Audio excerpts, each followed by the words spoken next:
By the time the tow truck driver realized this wasn't just another petty neighborhood spat, Brenda Lofton had already chained herself to the wrong damn gate. Picture this early morning haze, a woman in a faded floral cardigan and a bright blue HOA lanyard screaming at the top of her lungs. I refuse to recognize this barrier, while she's got both arms looped through the cold steel bars of my brand new farm gate, looking like she's auditioning for a low-budget protest documentary. Yeah, that happened. Right on the other side, 40 acres of pine and pasture stretched out calm as you please, not giving a single care about her performance. And there I was sitting in a camp chair with my coffee hat pulled low, just watching it all unfold like free cable TV. The scene was so ridiculous, even the county sheriff's deputies and the code enforcement guy looked like they wanted popcorn. There was also a tow truck parked up front, idling, confused, like it was about to tow away my actual gate. You know what I mean? It was that kind of day. "Ma'am," said the deputy, fifth time now, "this gate is on his private property. Your HOA has no jurisdiction here." But Brenda, rattling her chain, kept right on. "This road is the entrance to Willow Trace. It's community access. That gate is a psychological threat." I almost spit out my coffee. Psychological threat. "It's a metal gate, Brenda, not a haunted doll." The county surveyor just packed up his tripod and pointed at the plat map. "The psychological threat," he deadpanned, "ends right here, 6 feet before the gate. HOA stops there." The deputy turned to me. "Mr. Hale, do you wish to press charges for trespass and vandalism?" I shot a look at the mangled lock and bolt cutters glinting in the gravel where Brenda dropped them. "Oh yeah," I said, "let's talk about that." 3 months earlier, none of this would have crossed my mind. I was probably the dullest guy in Willow Trace. IT consultant homebody, drove a Tacoma so dusty it changed color, and my front yard had exactly 2 lawn ornaments, a chipped bird bath, and a solar path light that only worked on Thursdays. I bought the very last house on the cul-de-sac, the one where the backyard just faded into tangled woods and old barbed wire. That was what I loved, nothing behind me but deer trees and lousy Wi-Fi. My hobbies. Fixing busted tools in my garage, walking the tree line and not talking to neighbors. Makes you real popular with HOA presidents, trust me. Enter Brenda Lofton, Willow Trace's self-appointed champion of curb appeal. She laminated everything: newsletters, complaint letters, probably her shopping lists. Her golf cart had a clipboard mount, and her name badge said President in big block letters, whether she was on official business or just picking up dog poop. Willow Trace itself was a monument to suburban, overachieving, fake stone entry sign carbon copy houses and a quarterly newsletter that used the word charm more than 6 times. I read the HOA covenants before I bought in. Annoying but doable, no grass parking, no RVs in the drive, neutral paint only, blah, blah, blah. But Brenda still hunted me down 5 days after move-in hands on Hip's eyes narrowed at my flower bed. "You have an unapproved shade of mulch," she said, sniffing like it personally offended her. I looked at her, looked at the mulch. "It's brown, Brenda." "It's pine straw," she said. "Guidelines recommend hardwood bark for a uniform aesthetic." I shrugged. "Came with the house," she glared. "You'll want to be more proactive than the previous owner, Marcus. Willow Trace has standards." I nodded, went back inside, and didn't give it another thought. That was my first mistake. See, behind my house was a wild 40-acre stretch that belonged to the original farmer, Scruffy Pines, a Crooked Creek, one ancient barn. The developer tried to buy it and got stonewalled. Old man refused to sell to cookie-cutter cul-de-sac people and put it right in his will. No sale to the HOA or its builder ever. So when the farmer's kids finally decided to sell, I swooped in, closed. Quietly, ran a marker flag line with the county surveyor, and just stood there one evening, my woods, my creek, my barn. Plans started to bubble, a shop, a garden, maybe even bees, and a really solid gate at the property line. Thing is, the only road access was an old farm lane running behind Willow Trace. Technically, half that lane fell inside the subdivision. The other half and everything past was mine. So I had it graded, graveled, and installed a steel farm gate right at the legal property line, welded on a sign for laughs private land. No HOA jurisdiction. Yes. Really? Turns out Brenda didn't find it funny. The email started the next day. Dear Mr. Hale, the Willow Trace, HOA does not permit gates at the community entrance without architectural approval. Remove unapproved barrier within 7 days or face fines. I replied with the plat map, circled my land, wrote gate is on my property outside HOA. No approval needed. Have a good one, Marcus. Her response dropped the pleasantries. You are creating a hostile visual environment at our community entrance. The board will proceed with enforcement. Then came the violation letters. Obstruction of community access, threatening signage, curb appeal, destruction. Threatening signage apparently meant the words, no HOA jurisdiction. I ignored them. So Brenda got creative. She started telling neighbors I was building a compound.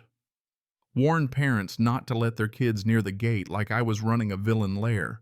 Called code enforcement. They came out, looked at the plat, looked at me, shrugged, and left. Same story with the county.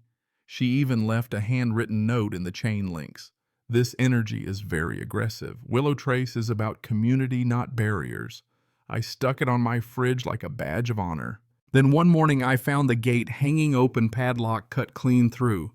Fresh tire tracks rolled right down to my old barn. And there, stapled on weathered boards, was a laminated sign, future site of Willow Trace Community Greenbelt Expansion. I stood there staring, heart thumping with that slow, cold kind of anger you can't quite swallow. All right, I muttered. Game on. Sheriff's deputies came, took photos, but said unless I had proof camera witness, it'd be tough to charge anybody. I thanked them, put up 2 trail cams, replaced the lock with one that'd make a bolt cutter cry, and waited. Brenda, meanwhile, doubled down, sent out a newsletter about future Greenbelt expansion, printed my land on the HOA map, even tried to schedule nature walks down my lane. I shot them all down, no trespassing. So Brenda tried a new angle, lying to higher authorities. She called county zoning, claimed I was storing vehicles and hazardous materials. I had 1 tractor and a very grumpy owl. She called the fire marshal, claimed my gate blocked emergency access. She called animal control, saying she'd seen suspicious fencing on satellite images. None of it stuck. So one Tuesday, my trail cam got her red-handed Brenda bolt cutters in hand, cutting my new lock, driving onto my lane with 2 HOA board members, stapling another Greenbelt access sign to my barn. Cameras got her face, her plates, her crime. I sent the footage to the sheriff. I'd like to file formal charges now. The detective didn't look bored this time. Criminal trespass, mischief for the lock, maybe attempted land grab using HOA authority. He paused the video. Brenda's face clear as day. Mr. Hale, you mind if we share this with the county attorney? Be my guest, I said, listening to the evening settle over my woods. The knock on Brenda's door came at 7:30 a.m., right as she stepped out, clipboard in hand, ready to scold somebody about trash cans. 2 deputies. Mrs. Lofton, you're under arrest for criminal trespass and mischief.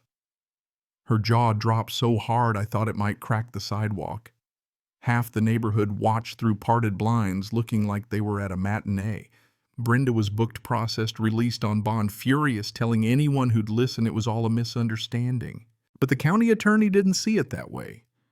Trail cam footage, newsletters, Greenbelt map, it all painted a clear picture. An HOA president using intimidation and vandalism to steal private land. Then the county's civil division stepped in. They checked every plat and covenant, confirmed the boundary ended exactly where my gate now stood. No easement, no Greenbelt, 0 legal claim. And they noticed Brenda had used HOA funds for her little expansion fantasy. So they moved ahead with criminal charges and strongly recommended the HOA board get their own lawyer fast. The board, which had rubber-stamped every Brenda project, panicked like pigeons in a storm. Called an emergency meeting. I was summoned had to be since my land was the reason. The HOA's attorney, a tired man in a press suit, laid it out. Your president broke into Mr. Hale's land, damaged his gate, tried to use HOA authority on land you don't own. She's put the association at serious risk. One board member squeaked. But she said the county road. She was wrong, the attorney said, and you went along with it. Good news is, you can fix it. He slid them a paper.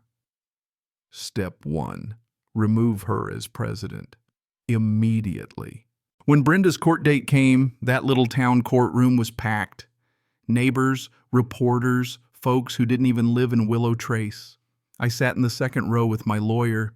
Brenda sat at the defense table, blazer nearly matching the HOA logo, jaw set like stone. The prosecutor played the trail cam video. There's Brenda storming the gate with bolt cutters, flinging the lock, striding through like she owned the place. The judge watched stone-faced. Mrs. Lofton, the prosecutor, said, "Did you have permission to enter Mr. Hale's land?" Brenda tried to sound official. As HOA president, I'm responsible for all community access points. Was his land part of the HOA? Well, not officially, but it's adjacent, and so that's a no. The judge cut in. You didn't have permission. Her lawyer called it a misunderstanding. The judge said misunderstandings don't usually involve bolt cutters. You could hear someone stifle a laugh. In the end, the sentence wasn't jail, but it stung guilty on trespass and mischief fines, totaling $3,500 restitution for my lock and gate. And here's the kicker.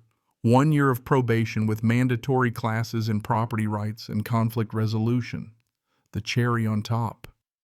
The judge, barely looking up, said, "This court prohibits Mrs. Lofton from serving in any HOA or similar capacity in this county for the duration of her probation." You could feel the air just leave her body. She sat down, color draining out of her face, like her whole world just crumbled right there. And honestly, it kind of did. The self-proclaimed guardian of Willow Trace, dethroned by her own hubris in front of everyone. There's a certain satisfaction in watching the system actually work, isn't there? But let me ask you, when someone takes their authority this far, trespassing and tearing up someone else's land just to feel powerful, what's the right punishment? Too harsh or not harsh enough? Drop your take down below. Tell me your wildest HOA stories, and hey, don't forget to subscribe if you want more stories where the little guy actually wins.